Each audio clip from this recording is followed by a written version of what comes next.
Richard Thaler, America का एक economist. Richard Thaler की थ्योरी कहती है ह्यूमंस प्रिडिक्टेबल होते हैं। अगर आपको थोड़ा सा धक्का दिया जाए आप वही डिसीजन लोगे जो सिस्टम चाहता है। मेरा आपसे एक सवाल है, आपकी जिंदगी में सबसे ज्यादा मेहनत किस चीज के लिए होती है? पैसा, राइट? आपको याद है जब आपने अपनी लाइफ की पहली सैलरी ली थी या पॉकेट मनी जो आपको आपके घर में सबसे पहली मिली थी, उस वक्त आपने सबसे पहली चीज क्या खरीदी थी? एक फोन, वॉच या दोस्तों को एक ट्रीट? रियलिटी ये है कि हम सब ने अपनी लाइफ के पहले पैसों का एक हिस्सा खर्च कर दिया बिना कुछ सोचे समझे। क्यों? क्योंकि हमारे दिमाग में एक हिडन ट्रिगर छिपा होता है, हैप्पीनेस खरीदने का इल्यूजन। सोचो, एक बंदा महीने भर मेहनत करता है, दिन रात ऑफिस का स्ट्रेस झेलता है, सिर्फ इसलिए कि महीने के एंड में कुछ अमाउंट उसके अकाउंट में क्रेडिट हो जाए।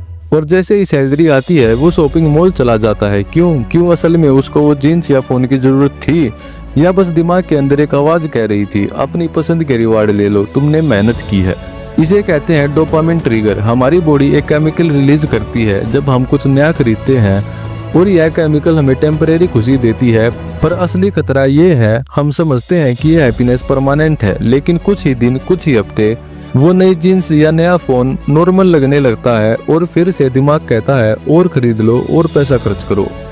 ये साइकिल खत्म नहीं होती, इसलिए साइकोलॉजिस्ट कहते हैं spending is not always logical, it's emotional. आपने नोटिस किया होगा सुपरमार्केट्स और मॉल्स में हमेशा प्रोडक्ट को स्पेशल तरीके से रखा जाता है। चॉकलेट और चिप्स हमेशा बिलिंग काउंटर के पास ही क्यों होते हैं? क्योंकि ब्रांड्स जानते हैं आप जब लाइन में वेट कर रहे होते हो तो आपका दिमाग इन प्लस खरीदारी करता है। आपका दिमाग सोचता है चलो ये भी ले लेते हैं, चलो वो भी ले लेते हैं। इसी तरह online shopping apps Amazon, Flipkart, Myntra, ये सब आपकी दिमाग की साइकोलॉजी का यूज करते हैं। Only 2 items left in stock, offer ending in 3 hours. क्या ये सच है? कभी नहीं। ये बस एक साइकोलॉजिकल ट्रैप है जिसमें हम सब गिर जाते हैं। दोस्तों, ये सिर्फ मिडिल क्लास का प्रॉब्लम नहीं है। एक रिसर्च में पता चला है इवन बिलियनियर भी इम्पल्सिव स्पेंडिंग करते हैं। डिफरेंस सिर्फ इतना है कि उनके लिए वो खर्चा प्राइवेट जेट्स और याट्स पे होता है और हमारे लिए जोमेटो और अमेजोन पर है। पर पैटर्न एक ही है, हमारे डिसीजंस रेयरली लॉजिकल होते हैं और यही है पैसे की सबसे बड़ी psychology. We don't spend because we need, we spend because our brain tricks us। क्या आपने कभी नोटिस किया है हम खुद को पैसों का मालिक समझते हैं, लेकिन असल में पैसा हमारा मालिक बन जाता है। और ये सिर्फ आपकी कहानी नहीं है, ये हर घर की कहानी है। एक स्टूडेंट जो अपनी पॉकेट मनी नेटफ्लिक्स और जोमेटो पे खर्च कर देता है, एक नौकरी शुरू करने वाला जो अपनी पहली सैलरी का आधा हिस्सा EMI में दे देता है, एक मिडिल क्लास फैमिली जो शादी के लिए 10 साल का कर्जा ले लेती है। क्या हम पैसे को कंट्रोल करते हैं या पैसा हमें कंट्रोल करता है? और ये कंट्रोल होता है हमारे दिमाग के अंदर पैसा खर्च करने की साइकोलॉजी के थ्रू। कंपनीज, ब्रांड्स, बैंक्स सभी साइकोलॉजी को समझ चुके हैं और आज आपको समझना होगा कैसे हम अपने ही दिमाग के शिकार बन जाते हैं। तो आज का ये सफर सिर्फ एक डॉक्यूमेंट्री नहीं है, ये आपके और मेरे लिए एक मिरर है, एक आईना जो दिखाएगा हम खुद के पैसे के साथ क्या करते हैं और पैसा हमारे साथ क्या करता है। Welcome to the psychology of money, why we spend without thinking।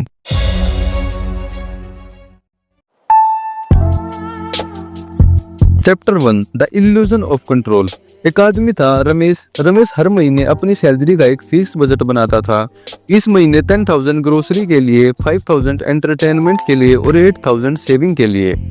और वो प्राउडली कहता था मेरे खर्चे मेरे कंट्रोल में है। पर फिर महीने के एंड तक उसका बैंक बैलेंस उसी तरह खाली हो जाता जैसे हमेशा होता था।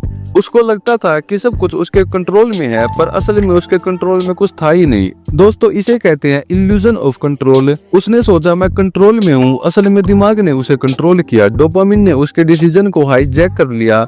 आपको लगता है मैं पैसा कंट्रोल करता हूँ, असल में पैसा आपके इमोशंस को कंट्रोल करता है। साइंस भी यही कहती है, जब हम शॉपिंग करते हैं ब्रेन में डोपामिन रिलीज होता है, एक शॉर्ट टर्म हाई, एक टेम्परेरी हैप्पीनेस। लेकिन जैसे ही वो हैप्पीनेस खत्म होती है गिल्ट आना शुरू हो जाता है। एक सर्वे कहता है 78% लोग शॉपिंग के तुरंत बाद रिग्रेट फील करते हैं, लेकिन फिर भी वही मिस्टेक रिपीट करते हैं। क्यों? क्योंकि ब्रेन एडिक्शन डेवलप कर लेता है। हम सबको लगता है कि हम अपने पैसों को कंट्रोल कर रहे हैं, लेकिन रियलिटी ये है कि पैसा हमें कंट्रोल कर रहा है। आपको एक एग्जांपल देता हूँ। सोचिए आप मॉल गए सिर्फ एक टी-शर्ट खरीदने, पर वापस आते वक्त आपके बैग में टी-शर्ट के साथ शूज, वॉच और एक परफ्यूम भी है। क्या ये प्लान था? नहीं। फिर क्यों खरीदा? बिकॉज मॉल ने आपके साथ गेम खेला, bigger displays, buy one get one free offers, background music, lightning, सब साइकोलॉजी के ट्रिक्स हैं। और हमें लगता है हमने खुद ये डिसीजन लिया है, लेकिन डिसीजन आपके लिए ऑलरेडी उन्होंने डिजाइन किया था। और सिर्फ मॉल्स ही नहीं, ऑनलाइन एप्स और बैंक्स भी इसी गेम के एक्सपर्ट हैं। क्रेडिट कार्ड कहते हैं सिर्फ मिनिमम पेमेंट करो, बाकी बाद में। फूड एप्स कहते हैं अभी ऑर्डर करो, बाद में पे करो। और EMI कंपनीज कहती है अपना सपना अभी जियो, पेमेंट बाद में करो। और हम सोचते हैं हाँ कंट्रोल तो मेरा ही है, मैं ही डिसाइड कर रहा हूँ, लेकिन असल में हमारी लाइफ एक रिमोट कंट्रोल कार की तरह बन जाती है। रिमोट ब्रांड्स के हाथ में होता है और हम बस उनके सिग्नल्स पर चलते जाते हैं। ये सच थोड़ा पेनफुल है पर जरूरी है। हम अपने आप को समझते हैं डिसीजन मेकर, पर हम सिर्फ एक प्लेयर हैं एक बड़ी गेम में जिसके रूल्स ब्रांड्स और फाइनेंशियल सिस्टम्स बनाते हैं।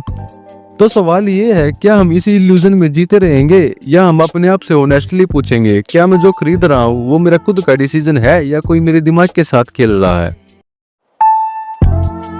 Chapter 2 marketing tricks that control us. सोचो सुबह आप उठते हो, फोन उठाते हो और पहली चीज जो स्क्रीन पर आती है वो होती है एक ऐड, कभी फेसबुक का, कभी इंस्टाग्राम का, तो कभी यूट्यूब का। और सबसे अजीब बात, वो ऐड वही चीज के होते हैं जो आप कल सोच रहे थे। कल आपने अपने दोस्त को बोला था कि मुझे शूज लेने हैं और आज इंस्टाग्राम आपको नाइकी और एडिडास के ऐड दिखाने लगता है। क्या ये कोइंसिडेंस है? नहीं, ये एक मार्केटिंग का साइकोलॉजिकल गेम है। कंपनीज आपके हर क्लिक, हर सर्च, हर कन्वर्सेशन को ट्रैक करती है और फिर उसी डाटा का यूज करके आपको वही चीज दिखाती है जिसमें आप इंटरेस्ट ले रहे हो। और हमें लगता है अरे वाह, ये तो एग्जैक्टली वही है जो मुझे चाहिए था, पर असल में वो हमारे माइंड के अंदर घुस चुके हैं। सोचिए एक छोटी सी चीज, सुपरमार्केट में जब आप शॉपिंग करने जाते हो तो मिल्क और ब्रेड हमेशा स्टोर के कोने में क्यों रखे होते हैं? क्योंकि हर घर को ये चीज चाहिए होती है और जब तक आप वहां तक जाओगे आप बीच में और भी 5-10 आइटम उठा लोगे जो आपकी लिस्ट में कभी थे ही नहीं और आपको लगता है कि आपने खुद डिसाइड किया, पर असली डिसीजन तो स्टोर ने आपके लिए ऑलरेडी डिजाइन कर रखा था। और ऑनलाइन वर्ल्ड और भी ज्यादा डेंजरस है। Amazon, Flipkart, Myntra, Swiggy, Zomato सब एक ही गेम खेलते हैं, स्कैर्सिटी और urgency, only 2 item left in stock, offer end in 1 hour. सोचिए आप फोन खरीदने जा रहे हो और एक बैनर दिखता है only 1 left in your area. आपके दिमाग में डर आ जाता है, अगर मैंने अभी नहीं लिया तो मिस हो जाऊंगा, और आप इंस्टेंटली खरीद लेते हो चाहे उस वक्त आपके पास पैसा हो या ना हो। इसी ट्रिक का नाम है फियर ऑफ मिसिंग आउट यानी फोमो, और कंपनीज इसी फोमो से हर साल बिलियंस में कमाती है। जोमेटो और स्विगी कभी आपको ये नहीं कहते कि सिर्फ 200 में खाना मिलेगा, वो कहते हैं सिर्फ 40% ऑफ। क्यों? क्योंकि डिस्काउंट परसेंटेज देखकर तुम्हें लगता है कि तुमने पैसा बचा लिया, पर असल में तुमने अननेसेसरी ऑर्डर करके एक्स्ट्रा खर्च कर दिया। तो अगली बार जब आपको एक ऐड दिखे या एक फ्लैशी सेल का बैनर चमके तो अपने आप से एक सवाल जरूर पूछना, क्या मुझे ये सच में चाहिए या कोई कंपनी मेरे दिमाग से गेम खेल रही है। Chapter 3 emotional spending. इमोशंस। हम पैसा जरूरत से ज्यादा खर्चा करते हैं सिर्फ अपने इमोशंस की वजह से। इंडियन वेडिंग्स इसका सबसे बड़ा एग्जाम्पल है। शादी एक ही बार होती है, इस लाइन के चक्कर में लोग 5 लाख से 50 लाख तक का खर्चा कर देते हैं। बैंक से लोन लेते हैं, ज्वेलरी बेचते हैं बस इज्जत के लिए। लेकिन शादी खत्म होने के बाद सिर्फ EMI बची रहती है। खुशी टेम्परेरी थी, डेब्ट परमानेंट हो गया।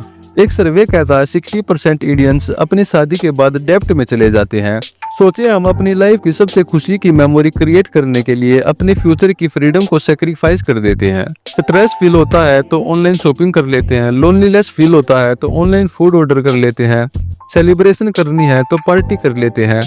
रमेश एक IT एम्प्लॉय था, हर फ्राइडे स्ट्रेस दूर करने के लिए पार्टी करता था। हर महीने 10,000 सिर्फ पार्टीज पर खर्चा करता था। उसे लगता था ये उसकी फ्रीडम है। 3 साल बाद जब उसने कैलकुलेशन किया तो 3.6 लाख उसने सिर्फ पार्टीज पे उड़ा दिए थे और सेविंग्स 0। क्या आपने भी कभी खुशी खरीदने के लिए उधार लिया है? अगर लिया है तो कमेंट में बताओ।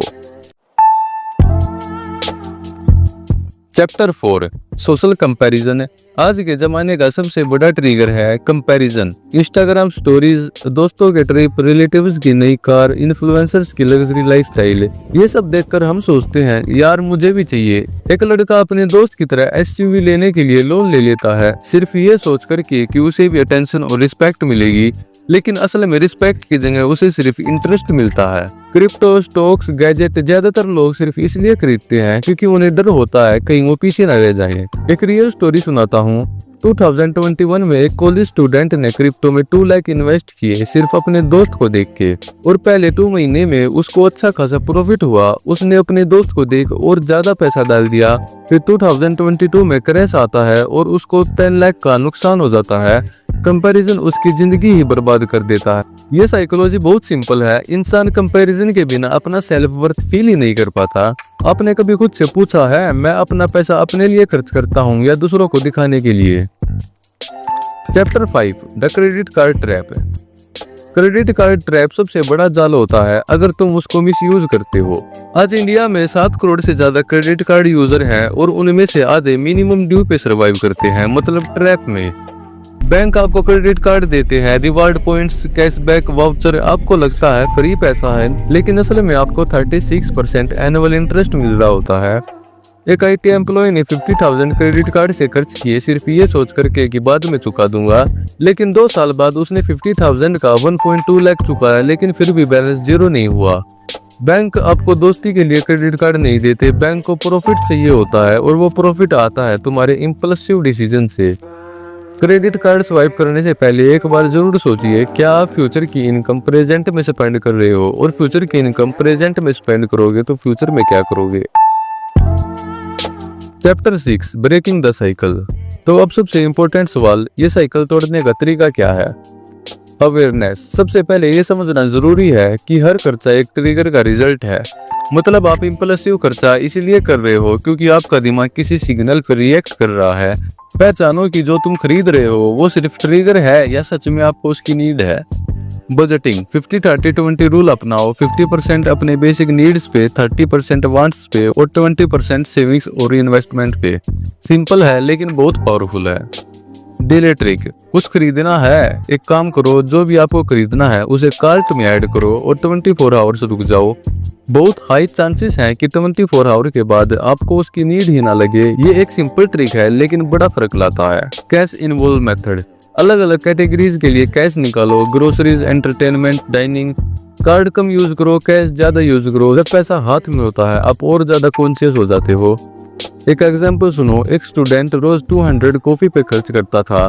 छोटी सी हैबिट, लेकिन 1 साल में उसने अपनी अप्रोच बदली और रिजल्ट 50,000 की सेविंग। छोटी छोटी चीजें लेकिन बड़े रिजल्ट्स।